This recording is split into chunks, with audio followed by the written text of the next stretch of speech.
저희가 말씀을 읽다 보니까 하나님께서 얼마나 이스라엘 민족을 사랑하시고 또 그 가운데 말씀에 빠져서 있는 저희들의 모습을 보게 해주셔서 아버지께서 정말 저희 교회를 얼마나 사랑하신지를 아버지 깊이 깨달는 그런 귀한 계기가 되었습니다. 저희를 버리지 아니하시고 영생의 길로 끝까지 인도하시는 주님의 은혜에 늘 감사드리며 이 귀한 이 자리에서도 하나님의 은혜와 능력을 충만히 맛보고 돌아갈 수 있는 귀한 자리가 될 수 있도록 아버지 역사해 주시고 믿사오며 모든 말씀을 예수 그리스도의 이름으로 감사하며 드렸습니다. 아멘. 이번 주에 저기 어떤 부분이 있는지 아셨나요? 다 아셨죠? 민수기 1장에서 12장까지 다 읽으셨나요? 네. 몰라요. 이제는 이게 남의 영화예요? 내 영화가 됐어. 읽긴 읽었는데 무조건 모른다고. 근데 왜 꼭 그런 분을 꼭 뭔가 시켜드리고 싶지? 이제 질문을 드리고 싶고. 자, 우리 민수기를 갖다 1장에서 12장까지 읽었는데 참 은혜로운 얘기들이 참 너무 많은 것 같아요. 하나하나가 다 은혜롭고 다 내가 한 죄에 걷고 내가 저지른 죄에 걷고 읽어보시면서 내가 정말 이게 마음에 와닿거나 생각이 나거나 뭐 괜히 이렇게 잠자는데 이 말씀 좀 생각나는 그런 부분이 혹시 있었나요? 저는 예. 6장에서 예? 6장에서 예, 6장에 나시림에서 예, 여기에서 그 제사장 축복을 이스라엘 사람들에게 여호와께서 모세에게 말씀하시되 아론을 통해서 이스라엘 사람들을 축복을 하는 그 축복의 그 말씀이 24절, 25절, 26절이 너무 가슴이 와닿습니다. 예, 그렇죠. 그 제사장에게 실제로 하나님께서 이스라엘 민족을 이렇게 축복해라 라고 문장을 주셨어요. 그냥 아무렇게나 할까봐 잘 몰라서 아무렇게나 할까봐 바알에게다 할지 누가에게다 할지 모르고 헤맬까봐 하나님께 다 못 믿으시니까 이것까지 주셨어요. 제사장에게 아론에게 대제사장에게 주시는 하나님의 말씀이죠. 이스라엘 민족을 위해서 이렇게 축복하면 내가 기억해서 이스라엘 민족에게 복을 주겠다. 이렇게만 네가 기도하면 내가 이스라엘 민족을 기억나서 생각나서 하겠다. 그 말씀을 제가 다시 한번 잘 말씀해 주셨지만 제가 다시 한번 읊어보겠습니다. 자, 아론께서 어떻게 축도라고 그래요. 우리 목사님께서 맨 그때 예배 뒤에 축도하시는 것처럼 아론 제사장이 어떻게 축도를 하냐면 여호와는 내게 복을 주시고 너를 지키기를 원하며 여호와는 그 얼굴로 내게 비추사 은혜 베푸시기를 원하며 여호와는 그 얼굴을 내게로 향하여 드사 평강 주시기를 원하노라. 자, 이렇게 제사장님들이 내 이름으로 이스라엘 자손에게 축복을 하면 내가 그들에게 복을 주겠다라고 하나님께서 이렇게 약속하셨어요. 우리 목사님이 계속 이렇게 복을 빌어주시고 나라를 위해서 기도하시고 저희 교회 각 가정들을 위해서 다 기도해 주시는 거예요. 하나님께서 저희 가정들을 기억하셔서 인도해 주시고 복 주시고 건강 축복도 주시고 하는 모든 것들이 하나님의 은혜 가운데 잘 되길 바라시면서 이렇게 해주시는 것을 우리가 알 수가 있습니다. 좋은데 너무 은혜를 받았던 것 같아요. 그 다음에 또 한 분 더 이렇게 생각나시는 분 혹시 김만순 권사님 또 여쭤보시면 또 까먹었다고 하신다는 건가요? 혹시 뭐 한 군데 기억나는 거 혹시 있으세요? 은혜 받았던 부분이요. 저기 은영 권사님 혹시 읽으시면서 저는 바보라서 네. 생각이 안 나요. 금세 또 언니들한테 배워가지고 금세 써먹는 거야. 거기 또 바보까지 덮으시려고 뭐 어떻게 얘기를 할 수가 없네. 죄송합니다. 혹시 이영 권사님 혹시 읽으시면서 혹시 딱 이게 마음에 또 그만하시는 거 아니죠? 몰라요. 오늘 한번 기억나시는 거 혹시 없어요? 딱 기억나는 거. 이게 맨 끝에 보게 되면 12장 이따가도 말씀하시겠지만 모세님이 그 부인 시보라가 이제 죽게 되고 난 뒤에 시보라가 죽는다는 얘기는 없어요. 근데 이제 성경적으로 전을 따지고 전승에 의하면 시보라 그 부인 되신 분이 돌아가셔서 부인을 새로 취합니다. 후처를 목도 망하고 후처를 취하는데 누굴 취하냐면 구스. 피부 색깔이 검해요. 아랍 지역 사람이 아니라 피부 색깔이 검합니다. 지금 현재로 따지면 이제 에티오피아 정도 위치에 있는 그런 정도의 북아프리카 정도 되는 그 위치에 있는 그 여자분을 후처로 세웁니다. 그랬을 때 아론과 미리암이 아론은 대제사장이고 미리암은 누구예요? 모세님을 살리기 위해서 막 3개월 동안 있다가 모세님을 바구니에 띄워서 이렇게 했었을 때 바로의 그 딸에게 막 가서 이렇게 딱 전해주고 또 여기 잘해갖고 모세님을 살렸던 분이 바로 미디안이셨는데 아론과 미디안 그분이 왜 구스 여자랑 결혼을 했냐? 왜 구스 여자를 취했냐? 왜 이방 여인을 취했냐 이거예요. 이스라엘에 많은 여인들이 있는데 왜 우리 족속에서 원래 하도록 되어 있는 거를 모세님이 이방 여인을 갖다 취했어요. 그러면 안 되는 거거든요, 사실. 그런 거 갖고 이제 얘기를 할 거예요. 그러면서 그분들이 덧붙이는 말이 뭐냐면 하나님이 뭐 모세니 뭐만 덧붙여서 뭐 얘기를 하냐? 우리하고도 말을 하지 않았냐? 그러니까 속셈은 뭐냐면 모세님이 구스 여자를 취해서 그 피부가 검은 여자를 갖다 이방 여인을 취한 게 그것도 기분 나쁜데 더 기분 나쁜 건 뭐냐면 모세님의 지위를 시기한 거야. 끝에 그 말이 탁 나오잖아. 모세님은 시기했어. 하나님께서 뭐라고 말씀하세요? 딱 나타나셔갖고 너희들 3명 다 나와. 집합 모이게 한 다음에 뭐라고 말씀하세요? 하나님께서 아론과 미디안을 따로 불러요. 모세님 계신데 둘 따로 불러서 하나님께서 뭐라고 말씀하시냐면 내가 선지자나 이런 사람들이 너희들 중에 선지자가 있으면 꿈이든 이상이든 이런 걸로 해서 내가 다 이렇게 그 사람들에게 보여준다. 그렇지만 내 종 모세는 내가 직접 대면해서 나의 형상도 보고 나와 직접 대면한 이 모세는 그런 사람들과 다르다. 근데 니네가 어찌 감히 모세를 네가 비방하고 시기하느냐 하나님께서 말씀하셨어요. 그래서 대가로 치릅니다. 어떻게 치러요? 모세님을 살려줬죠. 미디안 누나께서 14살인가 그렇게 좀 많으세요. 그분이 미디안 누나가 하얗게 온몸이 하얗게 되는 그 부득병을 앓게 되는 거예요. 심각하게. 그래서 아론과 미디안이 딱 겁이 나게 돼서 이제 이러다가 어떻게 죽는 거 아닌가. 그럼 겁이 확 나게 된 거죠. 하지 말라 이거예요. 내가 세운 이 선지자, 내가 세운 이 종에는 나 외에는 누구도 판단하지 마. 나 외에도. 우리 담임 목사님 계신데 질서가 있어요. 담임 목사님 뒤에서요. 이런 얘기 저런 얘기 왜 그런 거 있잖아요. 지나가면서 목사님 또 왜 이렇게 하는 거야. 하지 마세요. 제가 해봐서 하는데.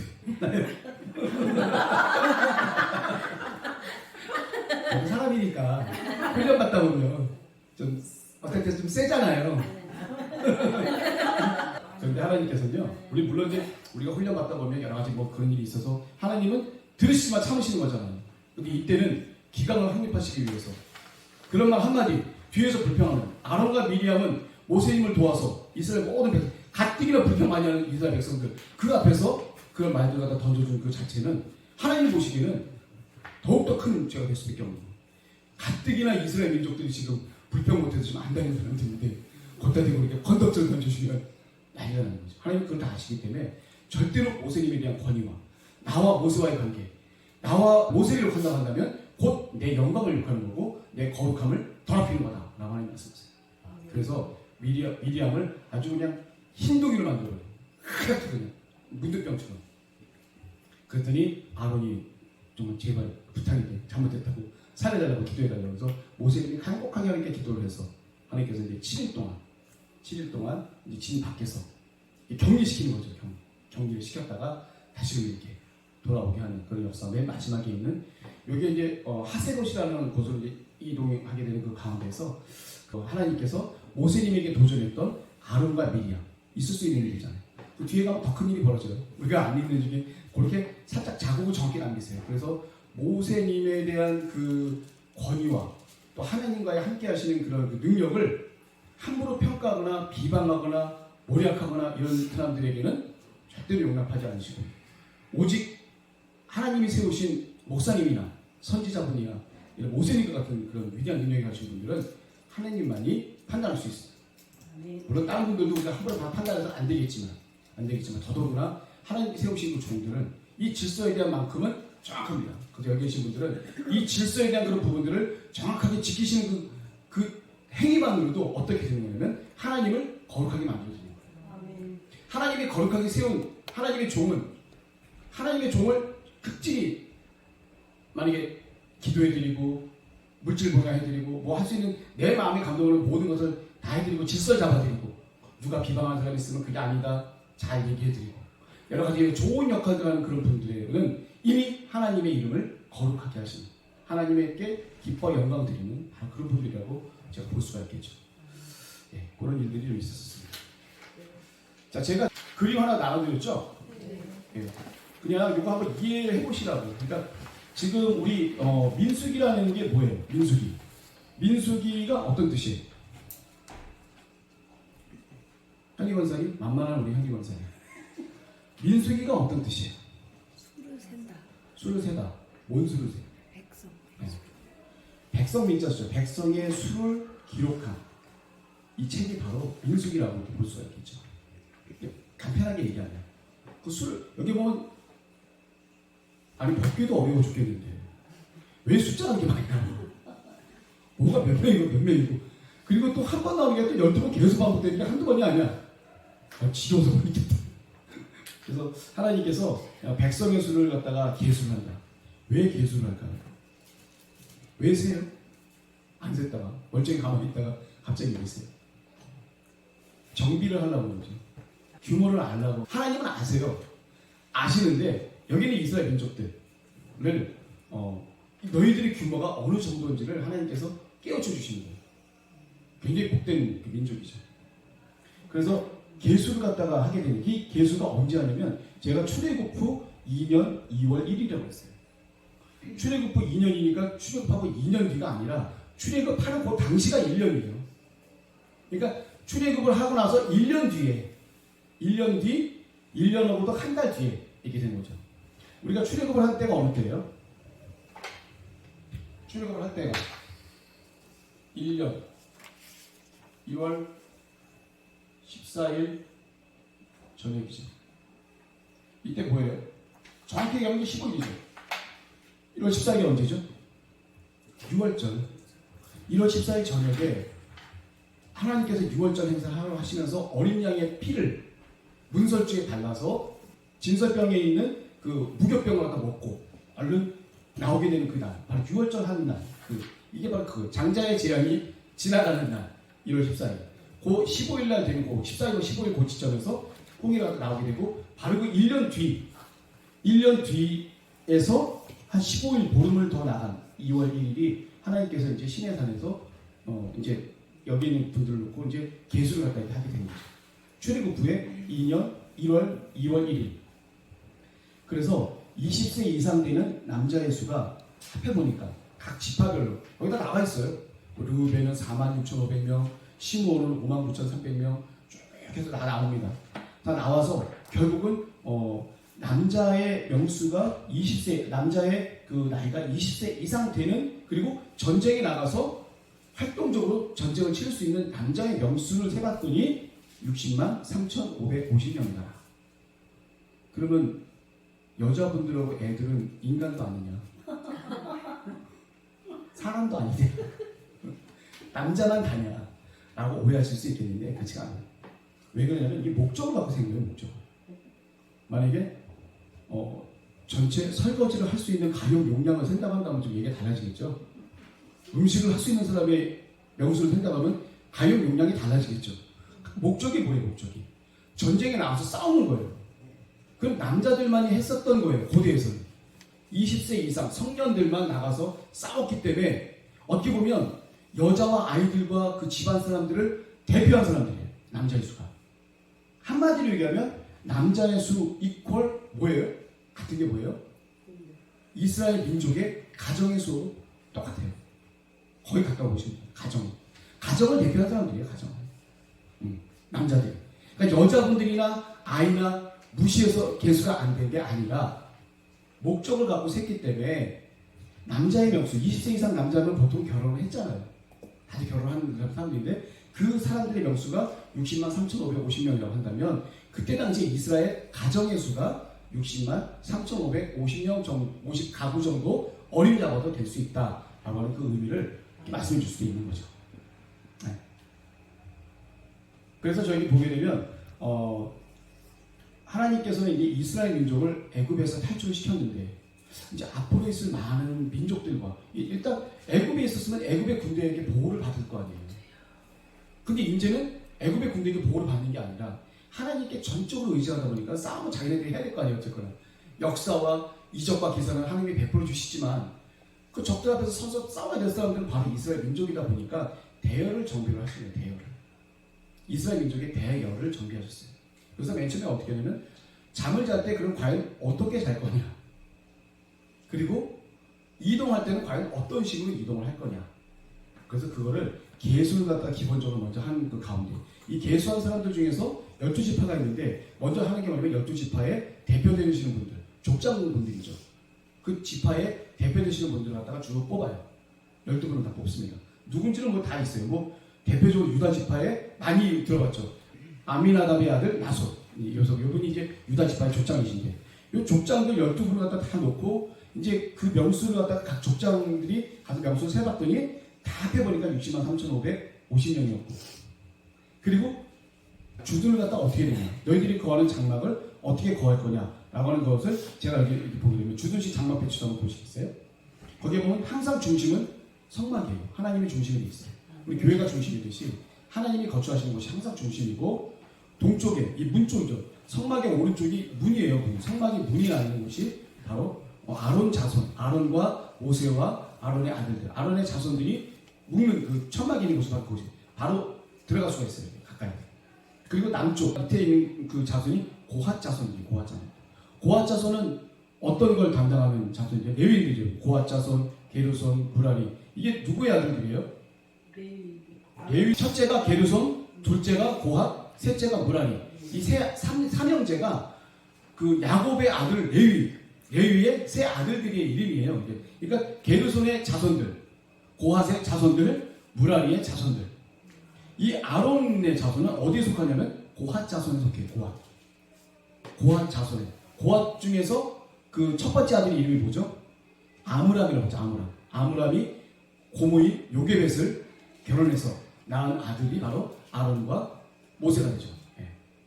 그래서 이 아론과 모세는 특별히 그 성별된 그런 집안이기 때문에 이렇게 되어 있고요.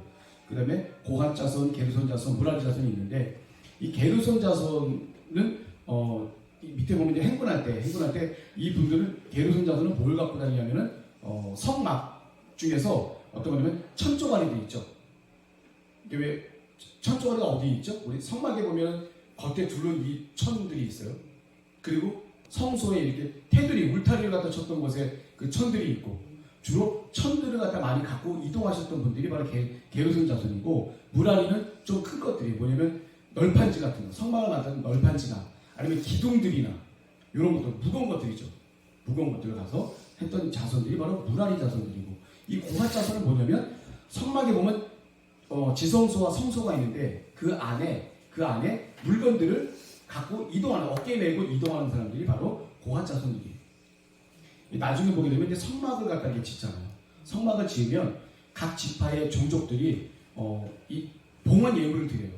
그 중에 뭘 드리냐면 수레하고 소를 갖다 이렇게 각각 드리는데, 게르손 자손은 좀 가벼운 거잖아요. 그러다 보니까 소하고 그 수레를 갖다가 좀 조금 드리고, 그 다음에 무라리 자손은 무거운 거니까 그 중에서 이제 무라리 자손한테 줘서 그 자기들이 갖고 있는 그 성막에 관련된 그 물품들을 운반할 때 이 수레하고 그 다음에 이 소를 이용해서 다 이렇게 운반을 하게 됩니다.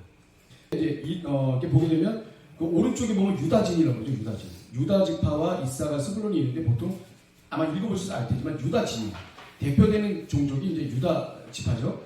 이 세 지파가 있고, 이 남쪽에는 르우벤 지파를 중심으로 해서 시므온과 갓 지파가 있고요.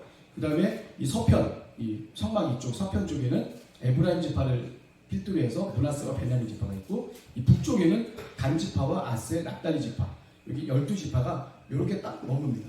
이렇게 딱 머물 때 하나님께서 이 성막에 어떻게 임한다고 하셨죠? 낮에는 구름 기둥, 밤에는 불 기둥으로 딱 임한다는 것을 백성들이 봤어요. 자, 보세요. 2월 1일 날 계수를 했잖아요. 요거 한 달 전에 1월 1일 날 뭘 했어요? 성막 봉헌을 했어요. 나온 지 딱 1년 만에 성막을 짓게 돼요. 그래서 성막, 우리가 왜 그 예배당을 지으면 봉헌 예배를 드리잖아요. 이분들이 봉헌 예배를 드린 게 바로 출애굽 후 2년 1월 1일 이제 보면 이제 나옵니다. 1월 1일 되던에 출애굽기에 나와요. 출애굽기 40장 맨 끝에 보게 되면 출애굽 후 2년 1월 1일 되는 그 해에 성막을 봉헌을 하게 돼요. 예, 성막 봉헌을 하면서 바로 봉헌식가 끝나고 난 다음에 어떻게 되냐면 하나님의 구름의 영광이 여기 보게 되면 성막에 지성소 부분에 법궤 부분에 이렇게 딱 이렇게 하나님께서 오시게 되는 거죠. 그래서 이 성막이 하나님이 말씀하신 대로 잘 지어졌구나. 말씀하신 대로 됐구나 하는 그 얘기는 뭐냐면 다 준행했구나. 하나님 말씀대로 순종했기 때문에 하나님이 기쁘셔서 기쁜 마음으로 다시 이곳에 하나님이 임하시게 된 거죠. 그래서 이 하나님의 임하시는 이 모습과 이 전체적인 이 주변 장막 배치도 그걸 갖다 보게 되면 하나님께서 이렇게 질서 있게 이 12지파들을 이렇게 다 위치를 갖다 이렇게 하셨어요. 근데 문제는 뭐냐면 이제 이동식 행군 배치도 이제 이동을 하게 돼요. 언제 이동하게 되나요? 이동 시기가 내가 여기다 적어놓지 않았는데 이동 시기가 지금 2월 1일 날 지금 시내산에서 남자 20세 이상 된 사람을 기수했는데 2월 20일 날 발행을 하게 됩니다. 시내산에 처음으로 이렇게 나가게 되는데 일단 이렇게 되는 그 과정에 우리가 좀 그림을 보고 제가 말씀을 드리는 거예요. 근데 그 이동할 때 저 위에 이 배치도가 있는데 이동할 때 좀 과연 어떻게 이동할 것이냐에 대한 그런 설명을 제가 이제 이 그림을 보고 좀 이렇게 말씀을 드리면 최선도에는 일단은 법궤가 쓰게 돼 있어요. 모세와 아론과 아론의 아들 제사장들과 그 고핫 자손 중에서 법궤를 맨 사람들이 있어요. 그 사람들이 맨 앞에 씁니다. 법궤를 갖다 쓴다는 얘기는 뭐냐면 하나님이 맨 앞에 계셔서 어느 곳이든 하나님께서 이 이스라엘 민족을 행군하는 데 이동시킨다는 것에 대한 주인된 마음으로 이렇게 하나님께서 맨 앞에 서시는 거예요. 법궤는. 법궤는 예수 그리스도와 하나님을 상징하기 때문에 하나님을 맨 앞에 앞장세우는 거예요. 어딜 가든지 이 하나님께서 우리를 인도해 준다는 분명한 확신감을 갖고 앞장서게 되는 거죠. 그 다음에 가는 지파가 어디냐면 우측에 있는 동쪽에 있는 유다집, 유다와 이사가 스불론 요 세 지파가 그 다음에 이제 쭉 행진하게 됩니다.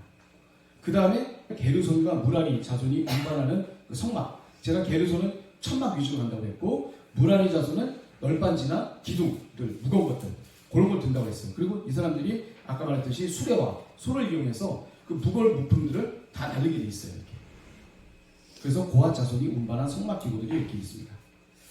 그 다음에 게르손과 무라리 자손들이 지나가고 난 다음에는 이제 남쪽에 있는 루벤 지파와 시므온 갓요 지파들이 그 다음에 행진을 하도록 돼 있어요. 여기 성경에 다 나와 있는 내용들 제가 이제 그림으로 한번 아시라고 편안하게 좀 말씀을 드린 거고요. 그 다음에는 고핫 자손들이 운반한 성막 기구들. 고핫 자손은 뭐냐면 이 성막 안에 있는 그 뭐 금촛대, 그 다음에 뭐 진설병상, 또 그 뭐 여러 가지 뭐 법궤, 뭐 이런 여러 가지 그 물건들을 직접 어깨에다 미고 나가는 거예요. 그런데 이 고핫 자손들은 이 지성소에 들어가서 그 물건들을 절대 못 만져요. 그걸 만지는 순간에 죽는 거예요. 하나님께서 죽이시라고 했어요. 누가 만지냐면 이 바리바리 물건들을 누가 싸주냐면 바로 제사장들이 물건들을 다 바리바리 싸줘요. 그 안에 있는 것들, 성막 안에 있는 물건들만큼은 제사장들이 다 싸놓고 있어요. 그 물건은 아무나 못 만져요. 만지면 그냥 죽는 거예요. 그때 고핫 자손들이 와서는 그 사람들이 다 해서 낼 수 있게만 딱 해놔요. 그리고 고핫 자손들이 들어와서 거기는 물건들을 메고 나가는 거예요. 그 사람들. 절대로 만지면 안 돼요. 그 물건들 함부로 만졌다가는 죽임을 당한다. 그래서 반드시 제사장들이 그것을 다 싸줘서 고핫 자손의 죽음을 반드시 면하도록 이렇게 해주겠죠. 나머지는 이제 자기네들이 가서 알아서 이제 성막을 다 분해하고, 성막에 보면 어떻게 돼 있어요? 성막이 널빤지로 다 있다고 했죠. 금을 입힌 널빤지들로 다 이렇게 만들어지고 그 위에다 천막을 씌워서 이렇게 하는 게 바로 이거예요. 그래서 그 게르손 자손이 첫 번째 아들에 있는 그 자손들은 천막류들을 갖다가 주로 낳는 분들이고, 수레에다가 그다음에 마지막 아들 무라리 자손들은 무거운 그런 그 널빤지라든지 기둥이라든지 아니면 그 뭐 은받침대라든지 뭐 이런 것들을 갖다 주로 갖고 나눴던 분들이 바로 그 무라리 자손들이라고 볼 수 있습니다. 그래서 그분들하고 고핫 자손들이 운반한 성막 기구들이 지나가고 난 다음에는 바로 에브라임 지파, 서쪽에 있는 에브라임 진이라고 하는데 에브라임 진영에 있는 사람들이에요. 에브라임 진에 있는 에브라임 지파와 므낫세 지파와 베냐민 지파가 그 다음에 행군하게 됩니다. 그 다음에 이제 단 지파, 아셀 지파, 납달리 지파, 이 단 진영이라고 하거든요. 이 분들이 그 다음에 이제 진행을 하게 돼 있고요. 자, 그래서 이제 제가 그런 부분들 레위 족속에 보면 게르손 자손과 또 고핫 자손, 무라리 자손 이렇게 나와 있는데 이분들이 보면 위치가 있어 주둔을 하게 돼 있고 그 다음에 계수를 하게 되는데 이 레위인들은 아까 제가 좀 어떤 분이 저한테 물어봐서 제가 잠깐 설명해 줬는데 이 왜 지파 중에 12지파가 다 여기 있는데 왜 여기서 왜 레위는 왜 빠졌냐고 이렇게 얘기를 하더라고요. 원래 지파를 갖다 얘기를 할 때 원래는 레위 지파를 포함해서 요셉까지 해서 12지파였다가 요셉이 그 애굽에서 이제 총리가 되는 바람에 마지막 야곱이 축사를 하죠. 그래서 어떻게 보면 장자의 권한을 사실은 요셉에게 줍니다. 그래서 요셉의 두 아들을 양자를 삼아요. 그래서 루벤과 시므온과 이들과 같은 동급으로 내가 하겠다라고 해서 원래는 이제 그 요셉 지파가 두 개로 받게 되는 거예요. 두 배의 축복을 받은 거예요. 루벤 지파는 자기의 축복을 받았지만 요셉 지파는 에브라임과 므낫세라고 하는 두 배의 축복을 받게 되는 거예요. 두 아들을 다 그 야곱의 그 아들들의 반열에 올려놓게 해주신 거예요. 하나님. 그러다 보니까 원래 13지파인데 그 중에서 하나님께서 그 6월절 때 그 장자의 재앙을 할 때 애굽의 장자들은 하나님이 다 목숨으로 받았어요. 하나님께 드려진 바가 된 거예요. 다 다니면 다 죽였기 때문에 하나님 앞에 다 드려진 바가 됐는데 그러면 그때 당시에 그 죽임을 면한 이스라엘 백성들의 그 장자되는 사람들도 하나님은 그대로 받으신 거예요. 받았는데 그들을 직접 받은 게 아니라 대신 누굴 받아요? 레위인들을 받게 되는 거죠. 레위인들을 너네들 장자를 대신해서 레위 지파를 내가 받겠다. 그래서 이들은 나에게 영원히 드려질 사람이다. 라고 해서 이스라엘 백성 중에 계수 중에는 빠지게 됩니다. 이스라엘 백성의 계수가 들어갔다는 얘기는 뭐예요? 전쟁과 노동과 이런 모든 것들을 다 해야지만 되는 그런 지파인데 그런 거 안 하고 완전히 하나님 앞에 들어진 사람들이 되기 때문에 그분들은 이 제사와 관련된 하나님께 영광을 드리는 이 제사와 관련된 이 부분에 대해서만큼 하나님 받으시겠다 해서 속량을 해주신 거예요. 각 지파에 원래 죽을 수밖에 없던 그런 초태생의 장자들을 레위인이 대신 자기 인생을 버리고 하나님 앞에 온전히 드려지게 됨으로 인해서 어떻게 보면 일종의 제물이라고 볼 수 있겠죠. 그래서 이 초태생을 드려줬고 그 다음에 다른 지파 사람들의 그 가축들 중에서 장자가 되는 그 가축들 있잖아요. 그 초태생들 처음 난 그 가축들 그거는 레위 지파 가축들을 대신했어요. 근데 좀 이상한 부분이 있어요. 여기서 보게 되면 레위 지파를 계수를 했더니 여기 다 세보면 알겠지만 뭐 게르손은 7,500, 고핫은 8,600, 무라리 자손은 6,200인데 22,300명이에요. 근데 실제로 여기서 모세님이 성경책에 그 레위인을 갖다 계수했더니 얼마라고 하냐면 22,300명이 아니라 22,000명으로 썼어. 그리고 나서 이스라엘 지파의 초태생들을 갖다 세봤어요. 딱 세봤더니 22,273명이에요. 그래서 273명이 초태생 숫자가 더 많아. 좀 많아요. 근데 이 273명 오바되는 것만큼 하나님이 성소의 세계로 5세계씩 해갖고 1300 얼마 세계를 레위인들에게 줘요.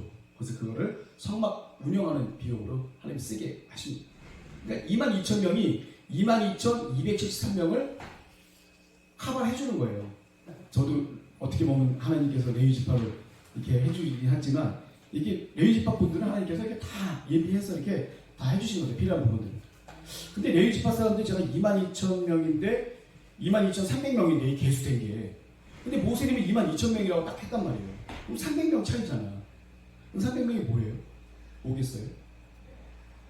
왜 여기 다 여기도 22,300명으로 이 성경에 나와 있는 다 해보니까 22,300명인데 왜 모세님은 22,000이라고 했냐 이거죠. 이 300명이 뭐냐면 레위 지파 중에서 장자, 레위 지파 중에 장자가 이 300명이 있었어요. 이 사람들은 스스로 속량했다고 해서 그 계수에서 빠지게 됩니다. 그래서 22,000명으로 모세님이 세신 거예요. 레위 지파 중에서 장자가 있으니까 그 초태생이 있을 거 아니에요. 그 초태생을 또 뺐어 또. 계산이 엄격해요. 하나님은 1.1이라도 차이가 있는 게 없어. 지금 말씀하신 거 좀 이해가 안 되시나요? 안 되시죠?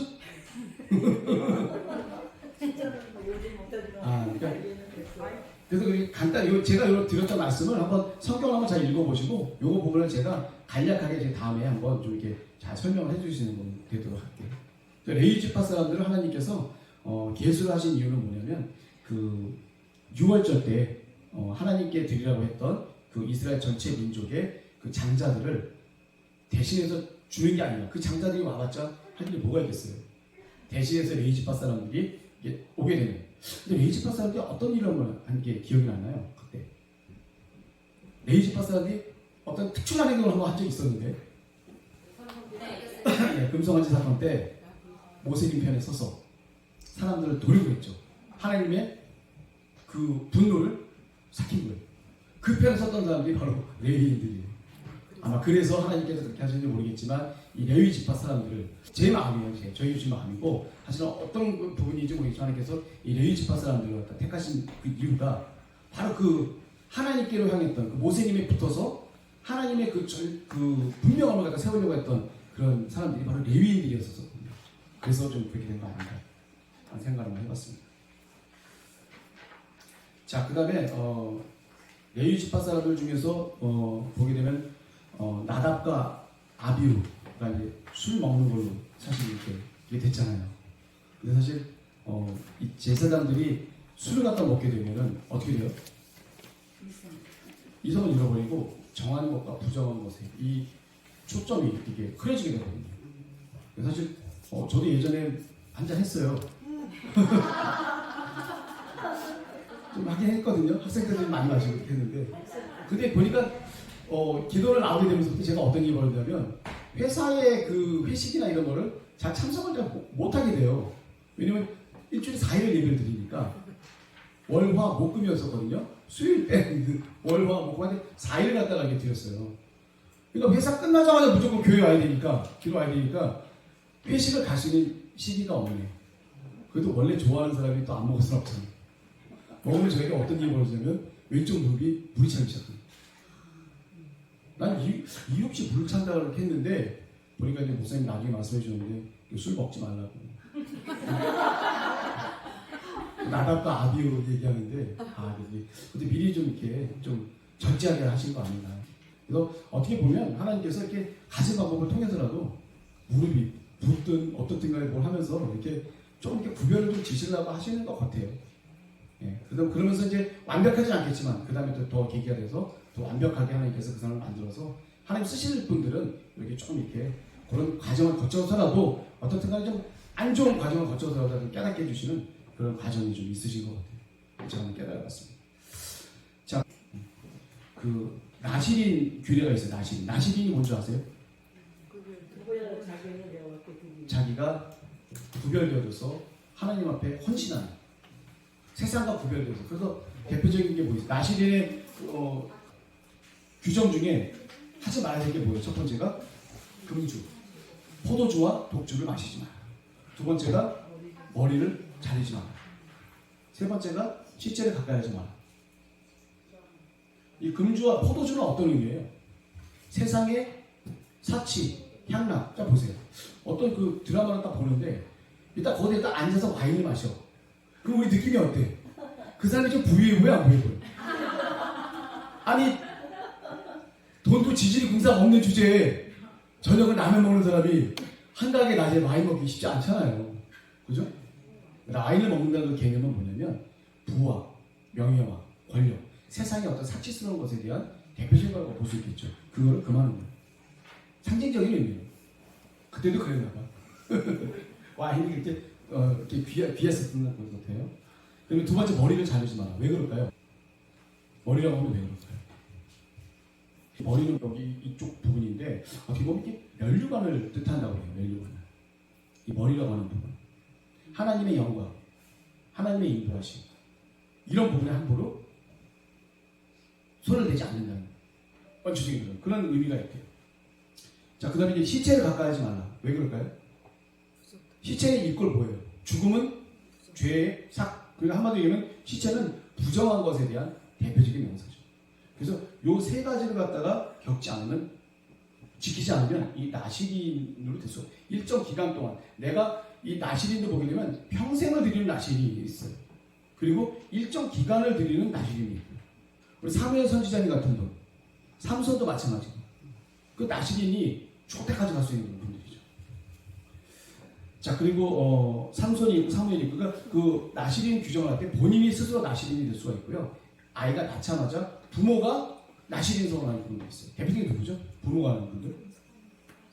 사무엘 같은 분들. 어머니 되신 한나, 엘가나와 한나가 원래 자녀가 없었었는데 하나님께 간절히 기도해서 얻은 자식이 바로 사무엘이죠. 사무엘을 하나님께 온전히 드리면서 엘리 제사장 옆에 항상 있게 되는 거죠. 하나님의 성소 안에 그 드리게 되는 분이 바로 사무엘 그분이세요. 네, 이분이 바로 나시린이죠. 하나님께 세상으로부터 구별되어서 하나님께 전적으로 헌신하는 그런 분들이 바로 나시린입니다. 나시린하고 약간 좀 거리가 먼 듯하긴 한데 삼손 이분은 여자도 취했지 술도 좋아하지 뭐 갖출 거 다 갖춘 사람이 나시린 하나님께 세우신 거죠. 어쨌든 하나님께 그 나시린의 규정 중에 세 번째 뭐냐면 하나님께서 직접 나면서 그 사람을 나시린을 취하시는 분들이 있어요. 삼손이 원래 그러면 안 되는데 그런 것도 벌어져야 되면 나중에 깨닫게 되죠. 아 그게 아니구나. 근데 결국 자기의 목숨을 대신해서 그 신전을 갖다 허락드리면서 자신의 어떤 그런 걸 하나님께 영광을 드렸던 분이 바로 삼손입니다. 레갑 아세요? 레갑 족속. 이게 어디에 나오죠? 레갑 족속에 대한 자세한 얘기가 어디 나오죠? 성경에 예레미야서 35장 오늘 가서 한번 읽어보세요. 예레미야서 35장에 보게 되면 거기에 그때 당시에 예레미야 선지자가 있었을 때는 어떤 시대예요? 예레미야가 어떤 선지자예요? 눈물의 선지자 아니에요.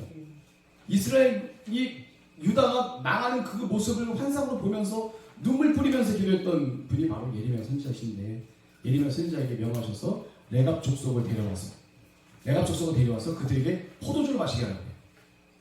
그래서 데려와서 어느 방에 가서 유다 민족이 있는 그런 쪽에 가서 이제 그 포도주를 갖다가 해서 한 대접에다 따라서 여기서 포도주 마셔라 시원하다 좋다 한잔 해라 그랬더니 이분들이 우리는 우리의 조상 레갑의 아들 요나답이라고 해요. 여기는 성경에서 여호나답이라고 표현이 되는데 요나답이 우리 자손들에게 뭐라고 했냐면 포도주를 먹지 말고 씨를 파종하지 말고 늘 광야에서 초막에서 지내도록 했다. 그게 뭐예요? 세상의 부귀영화 죄를 지을 만한 이런 모든 것을 떠나서 이렇게 하나님께 온전히 가겠다고 하는 이 레갑 족속들 그 선조들의 말을 듣고 끝까지 몇 대가 지나도 그 믿음에서 흐트러뜨리지 않는 레갑 족속을 하나님 보신 거예요. 그리고 뭐라고 말씀하시냐면 이들은 선조의 말을 듣고 대대로 그 선조의 말씀을 지켜 행하는 사람들인데 나는 많은 선지자를 통해서 네 유다 민족들에게 많은 말씀을 했는데도 불구하고 한 사람도 듣지 않고 전부 다 행악하는 사람들 뿐이다. 그래서 레갑 족속을 데려와서 포도주를 마시게 하는 거예요. 그래서 이 분들이 신앙 고백을 통해서 하나님께 드렸던 이 레갑 족속의 그 원천을 따져보게 되면 그 르우엘이라고 아시죠? 십보라 아버님 계신 분 제사장 이드로와 그 아들 호박 그 족속이 그분들이 바로 이 분들의 선조라고 했어요. 겐 족속이라고 해요. 겐 족속. 그 미디안 평지에 살았던 그분들 아라비아 반도 시나 반도죠. 시나 반도. 그러니까 우리가 왜 시내산에서 시내 광야에서 이게 쭉 이렇게 가나안을 진행하잖아요. 그랬을 때 거기 그 평야가 바로 시나이 반도라고 해요. 지금 사우디아라비아 아시죠? 사우디아라비아 있는 그곳이에요. 그래서 이 레갑 족속들이 레갑 족속의 그 원조가 누구냐면 사실 누구의 후예냐면 구드라 아세요 혹시? 아브라함의 후처의 자손들이에요 사실은. 그래서 어떻게 보면 아브라함님의 하나님께 드렸던 그런 믿음을 사실은 그대로 이어받은 사람들이라고 볼 수가 있죠. 이 레갑 족속들. 나중에 이 레갑 족속 분들은 어떻게 되냐면 그 이스라엘 민족하고 같이 합류하게 되는 그런 그 분들이에요. 그래서 하나님이 특별히 이 겐 족속은 이 겐 족속을 굉장히 우대했던 것 중에 하나 대표적인 게 뭐죠? 사울 왕이 아말렉 족속을 진멸하잖아요. 왜 진멸할까요? 그 모세님이 왜 어디선가 왜 아말렉 족속하고 싸우게 되잖아요. 그래서 옆에 훌과 아론이 이렇게 하는데 그 아말렉 족속이 이스라엘 민족을 공격했던 것을 하나님이 기억해서 사울에게 명해서 아말렉 족속을 갖다가 멸하게 됩니다. 근데 아말렉 족속 사이에 이 겐 족속, 이 바로 레갑의 후예들이 있었어요. 다 나오게 합니다.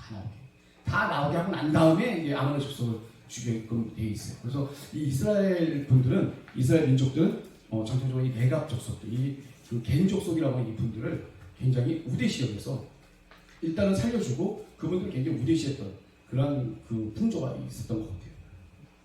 자, 그럼 6월절 교리 한번 이렇게 볼까요? 간단하게만 말씀드릴게요. 우리가 6월절 어린 양이 있죠. 이 6월절 어린 양은 뭐예요? 우리 문 인방과 좌우 설주에 그분의 이 어린 양의 피를 갖고 묻혀서 사실은 장자의 재앙에서 구원을 얻었잖아요. 그 다음에 우리가 어떻게 돼요? 예수 그리스도의 피를 말미암아서 모든 백성들의 죄가 사해지게 되는 역사가 벌어지게 됩니다. 그리스도 다음에는 지금 현재 우리에게 오시는 성령님, 우리를 영생으로 인도해 주시는 이쭉 일맥상통한 그런 부분이라고 볼 수가 있죠. 네. 6월절 어린 양의 피와 예수 그리스도 피, 그리고 더 나아가서는 우리를 인도하시는 이 성령님까지 우리가 쭉 인도를 해줄 수 있는 6월절 규례가 뭐 딴 게 아니에요. 6월절 규례는 매년 1월 14일 날 어린 양의 피를, 어린 양을 갖다 먹고 그 다음에 무교병을 먹고 쓴 나무를 먹으면서 6월절 때 장자의 장에서 면하게 해주신 하나님께 감사를 드리는 건데 그 의미를 우리가 분명히 알아야겠다. 의미를. 이 6월절의 어린 양의 이 피는 증거의 피예요. 그 장자의 재앙에서 벗어나게 하는 그 증거표가 됐던 피고, 예수 그리스도의 피는 우리를 모든 죄에서 구원하게 되는 그 증거의 피가 되는 거예요. 성령님은 우리를 영생으로 인도하시는 증거가 되는 그 분이라고 성령님이라고 할 수 있죠. 쭉 이어지는 이런 부분이 우리가 볼 수 있어요. 6월절 때부터 이미 성령님은 예견이 됐었다라고 볼 수가 있다고 할 수가 있겠습니다. 자, 우리 그다음 간단히 또 이스라엘 백성들이 이제 원망을 하게 되죠. 네, 원망을 하는데 가장 중요한 것만 얘기하면 이제 만나에서 너무 지겨운 거예요. 만나에서 지겹다 보니까 막 불평을 해요. 근데 이스라엘 민족 중에서 불평을 하는 사람들이 누구냐면 이스라엘 민족들이 아니라 이스라엘 민족에 껴왔던 이방 민족들이에요. 그 사람들은 하나님에 대한 믿음이 없어. 그냥 기분 나쁘면 그냥 불평하는 사람들이 바로 그분들이에요. 그 불평을 타서 이스라엘 민족에게 던져버리게 되는 거죠. 조그마한 그 썩은 게 온 곡간을 썩게 만들듯이 그 사람들이 불평하기 시작한 게 바로 이 고기 불평이 시작된 거예요. 그래서 하나님께서 고기 불평을 한 걸 갖다가 모세님이 또 불평을 해요. 내가 이 사람들이 불평하는데 내가 이를 낳았습니까? 오늘 모세님 많이 말씀하시죠. 내가 이를 낳았습니까? 이렇습니까? 어떻게 해야 됩니까? 막 불평을 해요. 아무리 많은 고기, 여기 있는 모든 고기를 다 갖다 줘도 이들을 갖다 먹일 수 없는데 이 200만 명이나 되는 이 사람들 어떻게 먹이냐 이거예요. 모세님이 불평하니까 하나님께서 너무 혼자의 모든 힘으로 모두 다스리기 어려우니까 70인의 장로를 갖다 세우시게 되죠. 그래서 그분들에게도 모세님에게 임했던 똑같은 능력이 그분들에게도 임하게 되는 그 과정 가운데 이 고기 불평을 갖다 어떻게 해소하시냐면 저 바다로부터 메추라기를 엄청나게 많이 바꿔요. 그래서 그 사방 사면에 다 떨어뜨리는데 그 규모가 어느 정도 되냐면 여기서부터 저기까지 하루길 되는 걸 반지름으로 따져서 한 30km 되죠. 반지름이 30km 되는 이 전방에 그 지름은 60km예요. 그리고 두 규빗이 쌓였대. 두 규빗. 한 규빗이 45cm잖아요. 두 규빗이면 거의 1m 가까이가 전방 이 30km 되는 거에 이 두 규빗이 쌓였다고 지금 성경에 기록되어 있어요. 엄청난 양이죠. 죽기 살기로 봐야도 그러다 보면 그래서 하나님 뭐라고 했어요? 먹다 니네들이 지쳐먹고 냄새 맡아도 지겨울 정도로 내가 줬다. 근데 그걸 먹이셨나요? 죄를 주죠. 죄의 삭은 뭐예요? 사망. 죄를 지은 거예요. 이들이 불평한 거에 대한 그 자국을 하나님 보내주죠. 하나님은요, 우리가 보면 죄를 짓잖아요. 죄를 짓지 말아야 돼요. 안 짓려면 몸부림쳐요. 죄를 짓잖아요. 그러면 다만 조그만 것이라도 하나님께서는 자국을 내리세요. 자국. 왜 내릴까요? 죄를 기념하는 거예요. 우리 각각 개인들 한번 보세요. 아닌 것 같지만 내가 어떤 하나님 앞에 죄를 졌다. 그때 나 돌아봐요. 그럼 그 죄로 인해서 하나님이 나에게 자국을 내리신 게 있어요. 그게 큰 사람도 있고 작은 사람도 있어요. 그래서 우리가 하나님의 그 말씀에서 멀어지지 않으려고 하는 건 뭐냐면 이 자국을 안 남기려고 하는 거예요. 자국. 남기면 나에게 상처가 되니까. 그래서 그 자국을 조금 남기시게 되죠. 그래서 사람들은 전염병으로 속칭 얘기하면 이에서 고기가 씹히기도 전에 그 전염병이 돌아서 사람들 갖다가 상당수 죽이시게 되는 그 부분이 바로 이 만나에 대한 그 부분입니다. 그래서 기브롯 핫다 아와라고 해요. 이게 무슨 무덤이지? 통곡의 무덤인가? 탐욕의 무덤인가? 네, 탐욕의 무덤인가? 이게 기브롯 핫다 아와. 이 이름이 바로 그 통곡의 무덤이라는 게 뜻이에요. 그곳을 기브롯 핫다 아와라고 하죠. 자, 마지막 제가 아까 말씀드렸어요. 미르암과 아론이 비방을 했다. 그래서 구스여인을 갖다가 후처로 취했는데 모세의 위치를 시기했어요. 그래서 미리암이 문둥병을 얻는 것으로 인해서 하나님은 이스라엘 민족의 이 질서를 갖다 세우신 하나님이신 것을 우리가 알게 됐죠. 거기에 제가 잠깐 느낌이 있었는데 네. 어떻게 구스 여인이 얼굴이 검다고 미리암이 흉봤잖아요. 네. 그래서 미리암에게 하나님께서 네. 문둥병은 그렇게 얼굴이 하얘지니까 이렇게 했는데 반대로 그래 너도 하얘져라 해서 하얗게 만드시냐 이런 생각도 없었어요. 그러게요. 네가 검은 거 욕했으니 한번 하얘져 봐라. 그런 것도 의미가 될 수 있겠네요. 네. 진짜 문득 나 네. 어렸을 하나님은 때 워낙 세밀하셔서. 네. 나 어렸을 때 문득병이 진짜 많았거든요. 네. 우리 집에 단골로 오는 사람도 있었어요. 네. 우리 집에 눈같이 하얗다고 그랬죠. 하였어요. 이 눈썹도 없고 이 속에 눈썹도 없어요. 그러니까. 그래서 하얗다고 그랬는데 워낙- 근데 유전은 안 돼요. 예. 근데 워낙 전염성이 심하니까 어떻게 돼요? 그분들 할 수 있는 유일한 방법은 뭐예요? 격리를 했는데 그때는 네. 어렸을 때는 있었어요. 예. 그래서 문둥병이 육종의 그때 문둥병이지만 우리 영적 문둥병들 우리 있잖아요. 네. 하나님을 갖다가 진노케 하고 지금 우리가 영적 문둥병은 여기서 요에서 뭐예요? 불평, 다툼, 큰 소리 내는 거. 나중에 보게 되지만 이제 요 시간 이후에 우리가 민수기 전반적으로 보게 되면 그 셈을 2번 해요. 군대 조직을 2번 정비를 하게 돼요. 그러니까 백성의 계수를 딱 2번 합니다. 1장에서 한번 하게 되죠. 1장에서 계수한 사람들의 숫자는 어느 분들의 숫자예요? 애굽에서 나온 사람들의 숫자예요. 민수기 26장 가면은 40년 뒤에 또 한 번 셈을 하게 됩니다. 26장. 민수기 26장에 다시 한번 계수를 하게 돼요. 그분들은 어떤 분들이에요? 20세 이하. 네. 그때 당시 20세 이하에 있던 그런 사람들. 20세 이상 됐던 사람들은 하나님이 다 죽이시죠. 왜 죽일까요? 거기에 이제 다음 13장에 그 얘기가 나오게 되어 있습니다. 탐지, 정탐을 하죠. 가나안은 정탐을 시켜요. 가데스 바네아까지 우리가 가게 됩니다. 가데스 바네아가 어디냐면 그 가나안 딱 바로 위치예요. 바로 밑에. 여기 좀만 가보면 이제 가나안이에요. 그냥 바로. 거기에 40일 동안 12명을 탐지를 시켜요. 각 지파에 한 명씩. 그래서 에브라임 지파에 누구예요? 눈의 아들 호세아. 우리가 알고 있는 여호수아. 그 다음에 유다 지파에 여분의 아들 갈렙. 이 2분을 포함해서 나머지 10명이 이제 그 포함해서 12명이 가서 탐지를 하게 되죠. 근데 제가 한번 질문 한번 드리고 싶어요. 굳이 탐지를 할 필요 있었을까요? 신명기에서 보니까 네. 하나님은 들어가라고 했어. 네. 탐지라는 말이 없고 네.